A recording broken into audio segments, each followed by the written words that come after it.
The President directed Congress to prioritize the following proposed legislative measures: Anti-Dynasty Bill, Independent People's Commission Act, Party List System Reform Act, Citizens Access and Disclosure of Expenditures for National Accountability or CADENA Act, to institutionalize transparency and accountability on public finance.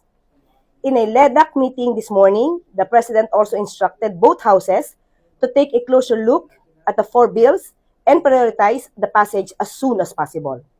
Present during the LEDAC were Senate President Vicente Soto III, House Speaker Faustino D. III, and Majority Leader Sandro Marcos and other congressional leaders.